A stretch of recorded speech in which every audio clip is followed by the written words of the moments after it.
Assalamualaikum warahmatullahi wabarakatuh. Alhamdulillahi wa kafa, wassalatu wassalamu ala rasulihin nabiyil mustafa wa ala alihi wa sahbihi wa man ihtada. Amma ba'du. Sahabat bismillah. Alhamdulillah, segala puji hanya milik Allah Subhanahu wa taala yang telah memberikan nikmat kepada kita semua. Termasuk di dalamnya nikmat umur dan kesempatan serta kesehatan sehingga kita bisa bertemu dengan bulan mulia, bulan Ramadan di tahun ini. Sahabat bismillah, puasa Ramadan adalah ibadah istimewa yang akan dinilai langsung oleh Allah Subhanahu wa taala. Puasa tidak dibatasi oleh pelipat gandaan pahala 10 sampai 700 kali. Pahala puasa tidak terbatas sebagaimana sabda Rasulullah sallallahu alaihi wasallam, kullu amali ibni adam yudha'aful hasanatu asyru amsalha ila 700 dhifin. Qala Allah ta'ala illa as-shaum fa innahu li wa ana ajzi bih. Setiap amal anak Adam dilipat gandakan. Satu kebaikan dibalas dengan 10 kebaikan yang serupa sampai 700 kali. Allah Azza wa Jalla berfirman, kecuali puasa, sesungguhnya puasa itu untukku dan aku sendiri yang akan membalasnya. Dengan demikian, nilai puasa di sisi Allah Subhanahu wa taala akan sangat bergantung pada kualitasnya. Semakin puasa berkualitas, maka semakin tinggi nilainya di sisi Allah Subhanahu wa taala. Tapi sebaliknya, puasa yang kualitasnya sekedar menahan lapar dan haus, ia tidak bernilai apa-apa di sisinya. Persis seperti sabda Nabi, rubba sha'imin laisa lahu min siyamihi illal ju'. Betapa banyak orang yang berpuasa tapi tidak mendapatkan apa-apa baginya kecuali rasa lapar. Lantas, bagaimana caranya agar puasa kita berkualitas? Yang pertama, ikhlas. Maka agar puasa kita berkualitas, puasa yang kita jalankan haruslah ikhlas. Tidak hanya puasa, bahkan seluruh amal akan ditentukan niat yang menjadi syarat diterimanya amal ini. Innamal a'malu binniyah wa innama liimrim ma nawa. Sesungguhnya seluruh amal tergantung pada niatnya, dan sesungguhnya setiap orang akan mendapat apa-apa yang ia niatkan. Sahabat bismillah, keutamaan puasa Ramadan berupa ampunan atas dosa-dosa yang telah lalu juga hanya Allah Subhanahu wa taala berikan kepada orang yang puasanya dilandasi keikhlasan. Man shoma Ramadana imanan wa ihtisaban ghufira lahu ma taqaddama min dhanbi. Barang siapa yang berpuasa Ramadan karena iman dan mengharap perhitungan pahala, akan diampuni dosa-dosanya yang telah lalu. Yang kedua, meninggalkan hal-hal yang membatalkan puasa. Agar puasa kita berkualitas, maka puasa itu haruslah sah. Artinya, kita harus meninggalkan hal-hal yang membatalkan puasa. Apa saja yang bisa membatalkan puasa kita? Yang pertama, makan atau minum dengan sengaja.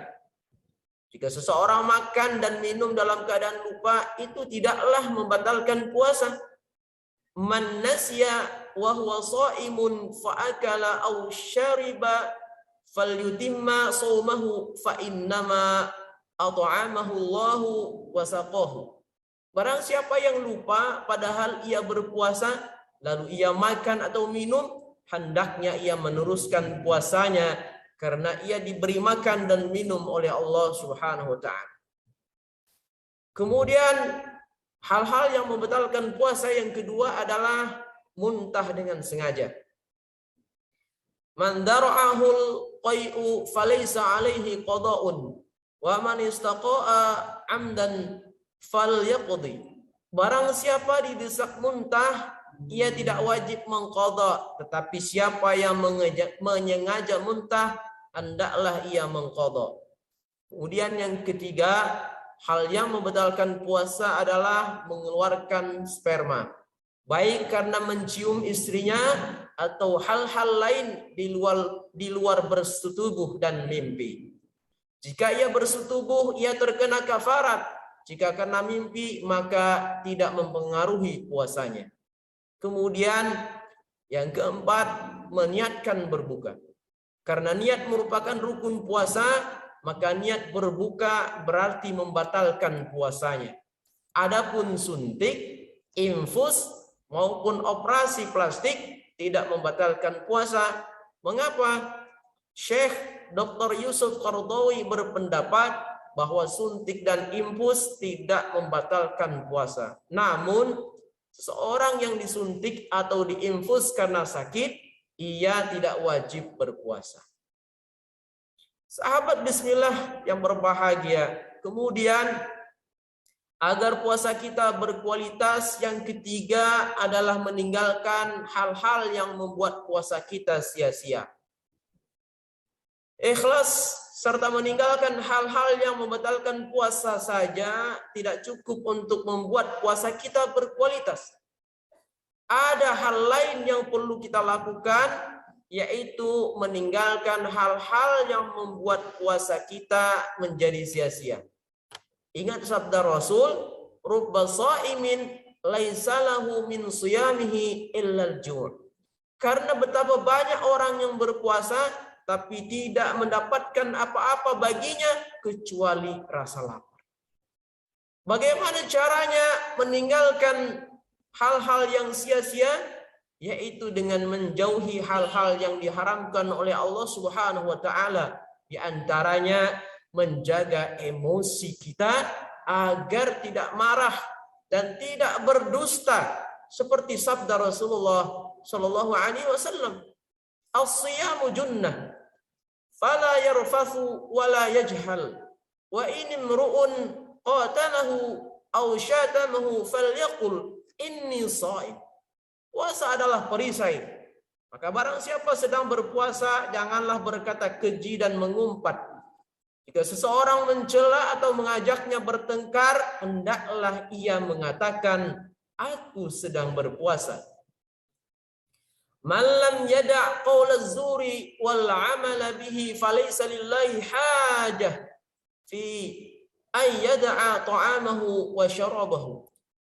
Barang siapa tidak meninggalkan perkataan palsu dan pengamalannya, maka Allah tidak mempunyai keperluan untuk meninggalkan makanan dan minumannya atau puasanya.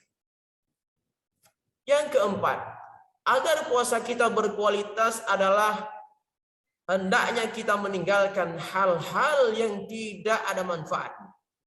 Sering kita jumpai ada orang yang berpuasa lalu mengisi siang harinya dengan hal-hal yang tidak bermanfaat, dengan alasan agar ia lupa rasa lapar dan haus.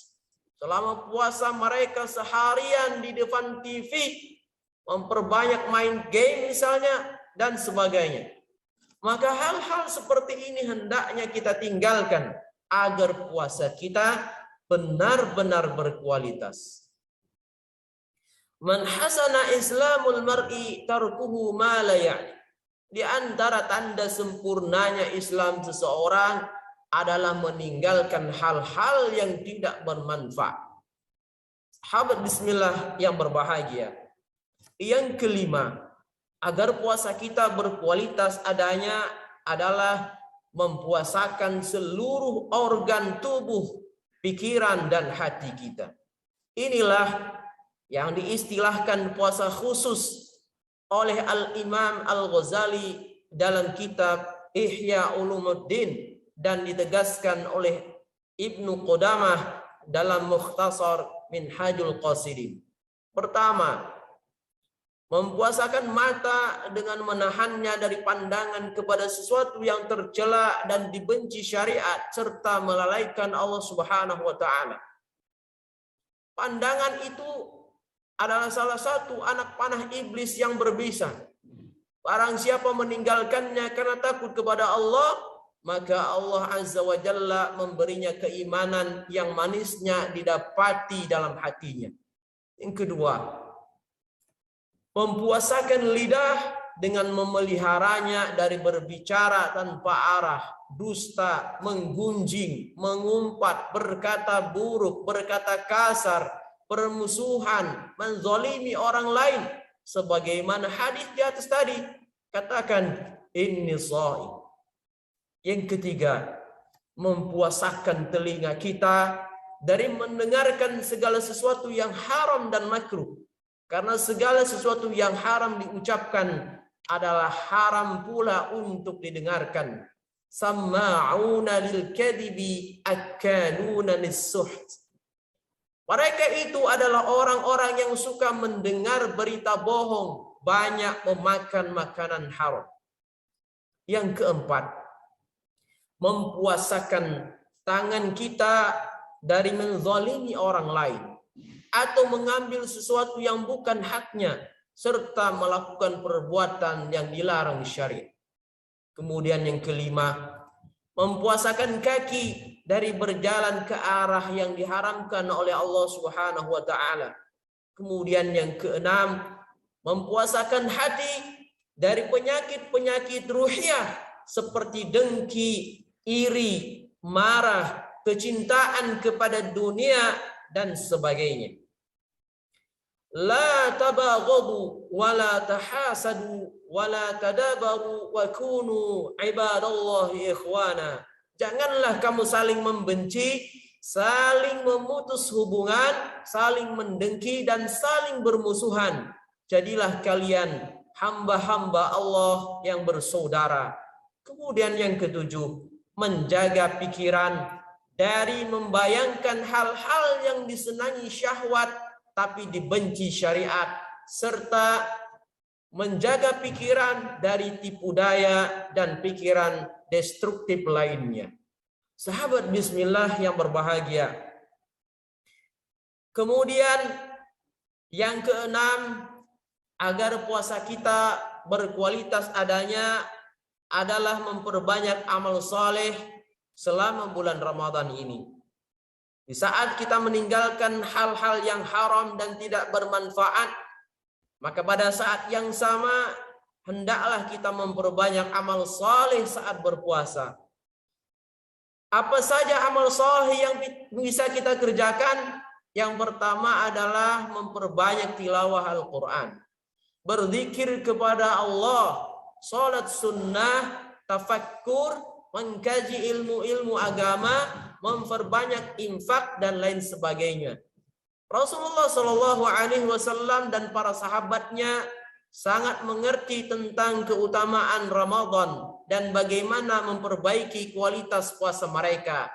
Oleh karenanya, dalam kesempatan istimewa ini, mari kita sama-sama memperbanyak amal soleh. Maka dengan 6 langkah yang telah kita sebutkan tadi, mudah-mudahan puasa kita di tahun ini betul-betul berkualitas.